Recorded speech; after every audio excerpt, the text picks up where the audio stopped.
Today I'm going to show you how to patch plaster a bit of ceiling and a bit of wall. And I'm going to show you the 2 golden rules you need to follow if you're going to be successful when doing this. If you get any of these wrongs, then you will fail and it will not get to the spec you want it. So check out today's video, watch it all the way through, and yeah, see you on the other side. Okay, today we're talking patch plastering, and this is the area we're working on. I floated the wall, I floated it with hard wall. Now that is a topic for another day, and I'll leave a link at the end of this video. But the first thing is, if you are going to patch, what you want to do is make sure that you're PVAing the edges you're working towards. Now here we've got the outer edge. This is originally what they wanted patching, just the edges. So we've got the hard wall which filled the chimney, and they just wanted it patching, feathering in either side of the wall.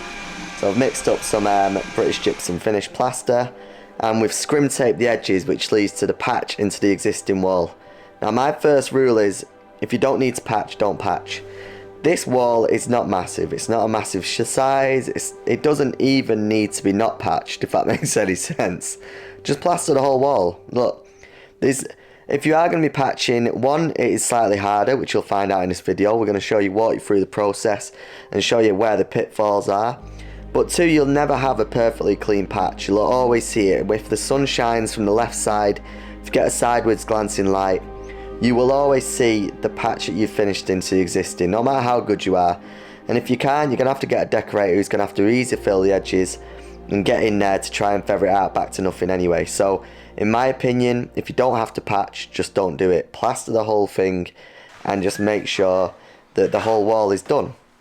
Now in this video I'm also going to talk about 2 backgrounds. So we've got hard wall in the middle, existing wall on the outside. So we're going to go into that. But if you do need to patch, here is how it's going to work. We've got a bit of plasterboard leading into existing ceiling. Now we've got different levels, slightly lower in points, slightly higher.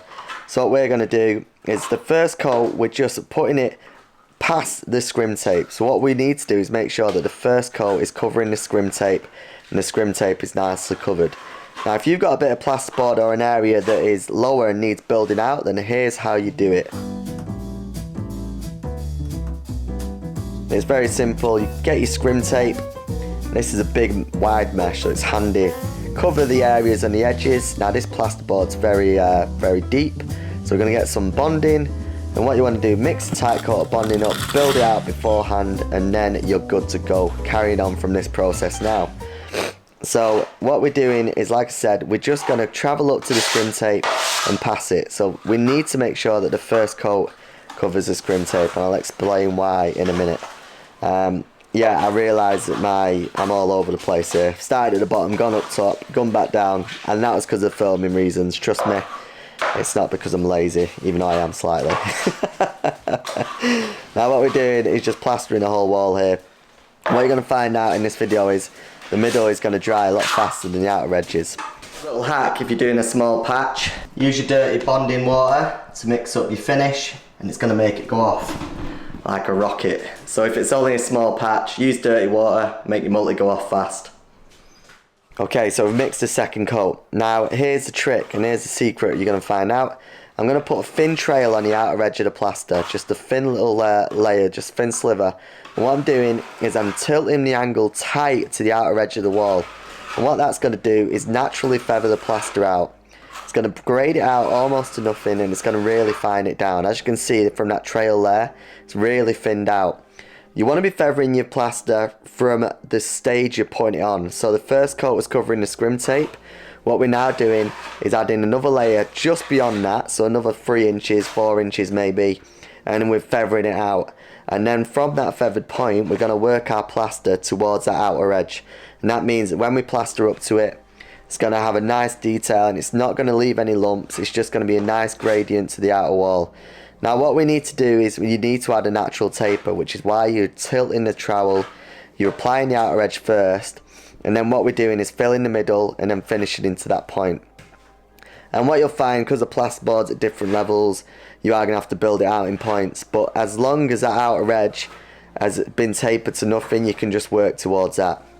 Now that is the secret. You want to start taping in straight away. You don't want to be waiting towards the end when the plaster's drying. Same thing. Now we've got the full wall down here. We're just going to apply the second coat. And as you'll see later in this video, we're going to deal with different backgrounds, because when you are patching, it might be the case that the inside edge has been bonded and the outside hasn't. So we're just going to have a quick talk about different backgrounds in a minute, but I'm going to go back to it. It is so much easier just to plaster the full wall. You don't have to worry about tapering in, don't worry about building out or like matching the other backgrounds. If you're plastering a whole wall, it's all going to be one thickness, and generally you're going to get a better finish. In my opinion, patching is okay if it's necessary. In this house they didn't want to plaster the whole ceiling because they didn't want to decorate it all again, so basically they just wanted a patch doing. It's up to the customer at the end of the day, but in my opinion, if you can avoid patching, just avoid it and just do the whole wall. It's just not worth it otherwise, I don't think. Plastering is fairly simple. You don't need to add more complications if needed. But let's carry on and how to make a nice fine patch. What I do is pretty much from the first flatten is add water to that outer edge, and what I really want to do is really fine it down, really bring it to nothing. So if you add a bit of splash of water to that edge there, you can see we've almost tapered it out to nothing, and it's really handy. The water is going to be your best friend in this scenario, because this is what's going to allow you to grade it down. And then you can see it's got a trail mark now, and the water is going to really help to thin it out. If you leave this too long though, you'll struggle. So you want to be adding the water to the outer edges very early. This just allows you to give the plaster, manipulate it to a finer edge. Again, if you wait too long into the process, you might have troubles and you might end up struggling to get that fine finish that you need. But by the way, I'd always recommend that you say to the customer, just add a bit of easy fill to the edge anyway. Now if you do it like this, you're left with a very fine line that runs through. And that's because the water has blended it into nothing. Now there is another way of doing it. You can also use one of these on the edges. This is a sponge float. This will really grade it down to nothing. So if you are thinking of another way, you can sponge the edges down with a lot of water, and that'll file it down to almost nothing also, but I'm just used to doing this technique, and that way you don't really need to rely on a sponge float. So there is another way. So now we're back down, and what you'll find now is the middle section where it's been applied to hard wall is drying a bit faster. But what I do is just add little patches of water to the areas where you'll need it. What you'll find is little pockets of dry. I just like to spot dry it up. So basically just use your water brush, apply bits of water to where the dry patches are. It's weird with hard wall when you're plastering onto it or bonding. You'll find it's just little patches that go a bit drier. So just use your water brush, just lube them up a little bit, and then when you trowel them over, you ain't got any dragging and you're not going to have any struggle with trying to get a nice finish from it. The other tip is, it's really weird, it's only really from the first flatten that you'll have problem with suction. After this point, plastering onto hard wall especially, I think it's a dream to work with. But if you are plastering onto hard wall and the rest of your wall is just normal existing plaster, then you will have differences in suction. But again, if you just use your water brush just to spot wet it as you go, you're going to make your life so much easier. And then further down the line, the wall should be drying as one, and you shouldn't have any of these problems moving forward.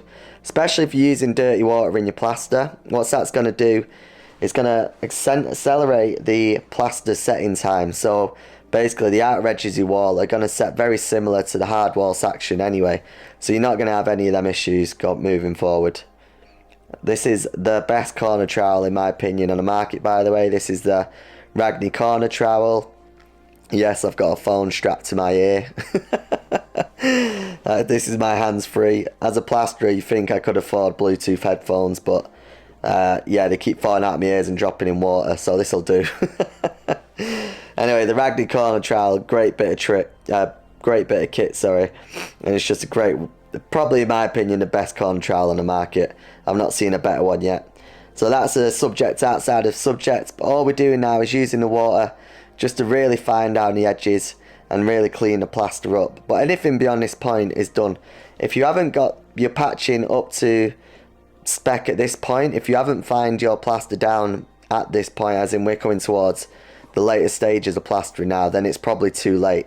Like I said, you need to be doing it earlier on. And then anything afterwards, same with the hard wall and plaster now, everything is pretty much at the same stage. Everything's drying at the same stage, so you don't have to worry about any dragging at this point. basically if you did work in the middle and basically just use the water where needed, where it was drying earlier on, then again you're not going to have problems down the line. Thing is with plastering, it's just about prevention, so if you can get in early and get your preparation done when you are skimming, you're just going to get so much better results. So that's it. The ceiling's been patched, the whole wall was done, and the great thing about hard wall, you just get a lovely finish like that, and the patching is looking good. If you've only got a tiny hole to fill and you want to get it done really fast, check out this video here. I'll show you how to fill a small hole in a wall, and I had it filled and painted in 15 minutes. Got a new channel called DIY for Beginners, so check it out there. I've got 2 other videos up at the moment, and yeah, if you like this video, please subscribe for more.